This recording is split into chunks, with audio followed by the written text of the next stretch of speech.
I think we have some time to cover some hot topics if you guys are down. Let's do it. Cool. So the first one is interesting. So I don't know if you all had a chance to catch the latest news, but the French National Assembly just voted that NFT games are not to be considered gambling. So this past Tuesday, the French National Assembly passed the so-called So Rare law, including the first dedicated regulatory framework for video games tapping NFTs and crypto-powered monetization schemes.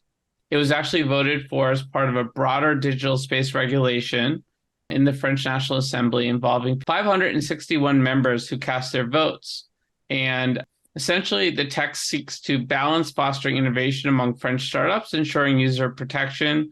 And for the first time in legal terms, this legislation paves the way for potential new regulatory framework specifically tailored to crypto games, distinct from gambling and traditional video games. Sandy, did you have a chance to catch this news? You know what? I just skimmed it, but I think it's awesome. There's so many possibilities here with gaming. You guys may or may not know, but I started a female gaming group maybe 8 years ago or something. We had 1 million female gamers in our group at that time. So this is awesome. Yeah, I agree. Nice. Making regulation around not trying to take away from games in the future that's there. If anything, if they had passed, it's just going to keep away really big enterprise opportunities in gaming that already exist and it's are going to continue to be built in this space. And I also think that it shows that other countries who are considering doing this type of regulation should reconsider why they would want to consider gaming gambling, right? So if you haven't done it for traditional gaming, why does that necessarily need to apply to Web3? So I think this is very positive and like the ruling. Yeah, hopefully this is sort of a precedent that kind of crosses borders, right? And it's probably a big sigh of relief for, Web3 NFT gaming companies based in France that would have faced a lot of heavier tax burdens and regulatory complexities. So, kudos for France for leading the charge on sort of looking at some cutting edge technology, through a lens that encourages innovation as opposed to discouraging innovation. So I'm really excited to see that verdict. The sandbox is based there in France. I'm thinking maybe they had a big influence there too. No, good point. Wouldn't be surprising, for sure. All right. So in other news, the Norman Rockwell Museum and the Norman Rockwell family have jointly announced that they have launched an NFT-backed multi-part series that will offer collectors the opportunity to own several digital and physical works by this late and incredible artist, including a number of never-before published images and process works from the Norman Rockwell archives. So this is pretty cool. I have to say, like, there's some big fans of Norman Rockwell in my family. A late aunt used to, sort of paint some Norman Rockwell type collections, sort of inspired by his work. She tried to like make sure that his legacy passed on in sort of some of her paintings. And I think that it's a great indication that the fine art world is still looking at digital collectibles in a creative way, even in this long bear market.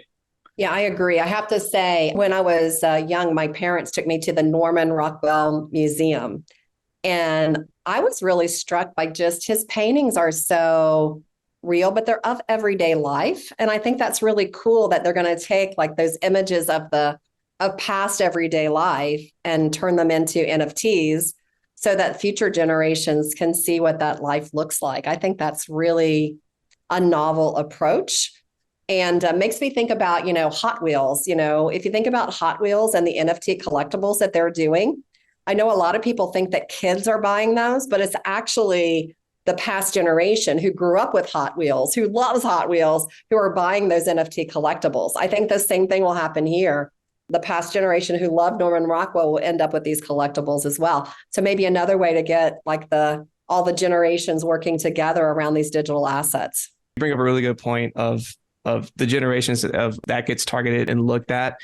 Just to your last point, there are a lot of millennials right now whose childhood drinks are becoming more boozy drinks because it's following trends of like nostalgia and other stuff like that. And in the same way that like kind of cross trends from collectibles and other places, where I think you're going to start seeing more and more of things from early 90s, early 2000s that kind of resurface, and whether it's from an artistic standpoint or from a product standpoint, that are now trying to find more ways to get in front of new consumers who now want to own these pieces of history. So I just thought that was a really cool point. Yep. And this collection was powered by iconicmoments.co. I wasn't familiar with them, but I've done a little bit of searching during this chat, and they've been around 8 years. They partnered with the White House Historical Association, as well as the Women's Suffrage National Monument Foundation. And kudos to them for doing another really historical project featuring a very special artist that I think has a long legacy in terms of Americana and beyond. So very cool. The views and opinions expressed on Edge of NFT reflect solely those views and opinions of the show hosts and its guests. Please make sure to do your own research. Our show is not financial advice. You understand that you are using any and all information available on or through this podcast at your own risk. Whenever making financial decisions, we recommend doing your own research and talking to your accountant for financial advice. From time to time, we may feature sponsored content on the show for which we receive value, and we may share links for which we receive a commission if you make a purchase through one of those links. Refer to our website, www.edgeofnft.com, for our full disclaimer, terms and conditions, and privacy policy.